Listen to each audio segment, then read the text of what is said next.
मैं कुसुमलता, हिंदी अध्यापिका। आज हम कक्षा 8वीं में पढ़ेंगे भाषा और व्याकरण। इससे पहले हमें ये जानना है कि भाषा किसे कहते हैं। भाषा जो है भाष धातु से बनी है, जिसका अर्थ है बोली। और भाषा जो है सार्थक ध्वनियों का वह समूह है जिसके द्वारा हम अपने विचारों को दूसरों के सामने व्यक्त कर सकते हैं और दूसरों के विचारों को समझ सकते हैं। भाषा के दो रूप है, मौखिक और लिखित। मौखिक तरीका जो है जैसे बोलकर लिख समझाना अपने विचार, जैसे फोन पे बातचीत करना या मैं आपको समझा रही हूँ। और लिखित अपने विचारों को लिख कर प्रकट करना, जैसे हम किसी को पत्र कर लिखते हैं या मैसेज करते हैं या कोई कहानी लिखी हुई है, अखबार है, ये सब लिखित रूप है। भारतीय संविधान में 22 भाषाओं को मान्यता दी गई है।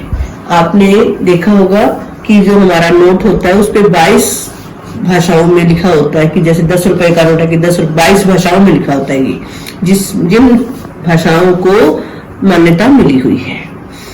संसार में हमारी हिंदी भाषा जो बोलने वाली है उनका तीसरा स्थान है, यानी हम तीसरे स्थान पर आते हैं जो लोग हिंदी बोलते हैं। सबसे ज्यादा बोली जाती है अंग्रेजी, और दूसरे नंबर पर चीनी और तीसरे नंबर पर हिंदी। हिंदी जो है हमारी प्राचीन भाषा है। इसका जन्म संस्कृत से हुआ। संस्कृत को इसकी जननी माना जाता है और संस्कृत को ब्राह्मी लिपि से जन्म हुआ, वो ब्राह्मी लिपि से निकली है। इस तरह हिंदी का बहुत महत्व है। हिंदी के जो पुराने आचार्य हैं उन्होंने हिंदी के माध्यम से ही अपने विचारों को प्रकट किया है।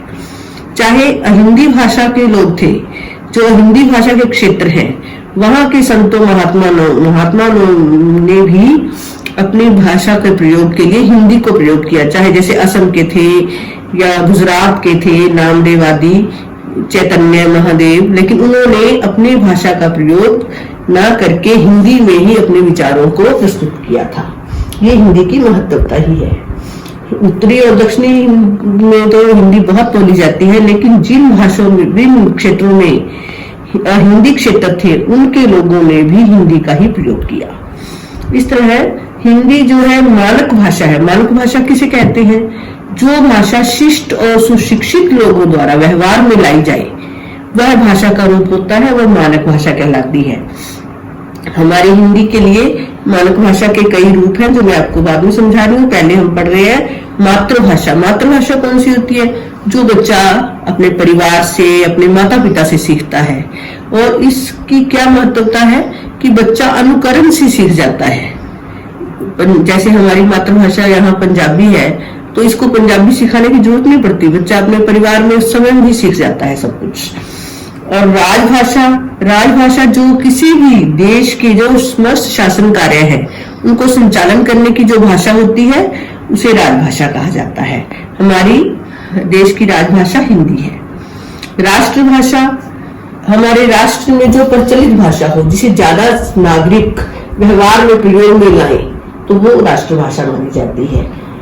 संपर्क भाषा जो भाषा सांस्कृतिक और भाषिक स्तर पर देश को जोड़ने का काम करती है, जैसे हमारी पुरानी संस्कृति हिंदी भाषा में मिलती है हमें, तो ये हिंदी हमारी इस तरह संपर्क भाषा भी है। केंद्रीय हिंदी निदेशालय ने कुछ मानक हिंदी के नियम तय किए हैं, जिनमें से कुछ हम यहाँ पढ़ेंगे। जैसे पहला था कि यहाँ नरी री इनको हिंदी में प्रयोग नहीं किया गया है, वो संस्कृत में प्रयोग किए जाते हैं। दूसरा है कि संयुक्त वर्ण जो है वो पाई हटाकर लिखे जाते हैं। जिस प्रकार हम इस तरह का कोई शब्द लिखना है तो स की पाई हटा दी हमने। और दूसरा है विभक्ति चिन्ह जो होते हैं वो संज्ञा से पृथक लिखे जाते हैं, लेकिन सर्वनाम से मिलाकर लिखे जाते हैं। जैसे राम ने, तो ने अलग लिखा जाएगा, लेकिन जैसे उसने सर्वनाम के साथ आ गया तो विभक्ति चिन्ह मिला के लिखा जाता है। जो संयुक्त क्रियाएं होती हैं उनको अलग अलग लिखा जाता है। जैसे पढ़ रहा है, इसको अलग अलग शब्दों में लिखा जाएगा। अवयव जो है वो अलग अलग लिखे जाते हैं। जैसे हम किसी नाम के साथ श्री या जी लगाते हैं, उसको भी नाम से अलग अलग लिखना है। जैसे श्री फिर रामचंद्र जी, जी अलग श्री अलग। कुछ शब्द जो होते हैं दोनों मानक रूप में प्रयोग होते हैं, जैसे गर्मी इस तरह भी लिखा जा सकता है, इस तरह भी। इस तरह गर्दन शब्द है वो भी दोनों तरह लिखा जा सकता है। जैसे कई शब्दों के अंत में हलंत लगते थे, उनको भी हटा दिया गया है। जो तत्सम शब्द है उनके जब तद्भव हो जाते हैं तो उनसे विसर्ग लोप कर दिया गया। जैसे दुख शब्द में उसमें विसर्ग आती थी तो उसको तद्भव शब्द में हटा दिया जाता है। पूर्वकालिक प्रत्यय जो है कर क्रिया से मिलाकर लिखे जाते हैं, जैसे दौड़ कर, इस प्रकार के जो भी शब्द होंगे तो क्रिया से मिलाकर लिखे जाएंगे। इसके बाद हम पढ़ेंगे कि व्याकरण। ये पहले हमने भाषा के बारे में पढ़ा, अब हम पढ़ रहे हैं व्याकरण। व्याकरण क्या है? जब भी कोई भाषा बनती है, भाषा विकसित होती है, तो उसको नियमों में बांधने के लिए व्याकरण की आवश्यकता पड़ती है। व्याकरण वह शास्त्र है जिसमें भाषा के अंग प्रत्यंग का विश्लेषण होता है और उसके शुद्ध रूप और प्रयोग का निरूपण होता है। यानी उसका शुद्ध रूप क्या होगा, उसके प्रयोग कैसे किया जाएगा, ये सब हमें व्याकरण के से पता चलता है। व्याकरण के 3 अंग हैं, वर्ण विचार, शब्द विचार और वाक्य विचार। वर्ण विचार के अंतर्गत वर्ण के आकार, उच्चारण आदि का पता चलता है, इसमें हम उसको देखते हैं। और शब्द विचार में शब्दों का निर्माण कहाँ से हुआ, उत्पत्ति कैसे हुई, शब्दों के गठन, इसका विचार किया जाता है। तीसरा जो है वाक्य विचार।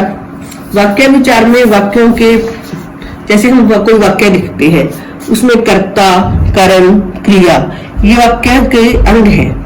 ये वाक्य, उसके पद भी होते हैं, उसके पदों में कैसे संबंध है, उसका आपस में क्या गठन कैसे हुआ, ये सब बातें वाक्य विचार के में अध्ययन करते हैं। कोई भी वाक्य है वो शब्दों से बनते हैं। शब्द कहाँ से बनते हैं? वर्ण से। सबसे पहले हमें वर्ण की जरूरत पड़ती है, वर्णों से शब्द बनते हैं, शब्द से वाक्य। इन सब का अध्ययन व्याकरण के अंतर्गत होता है। धन्यवाद।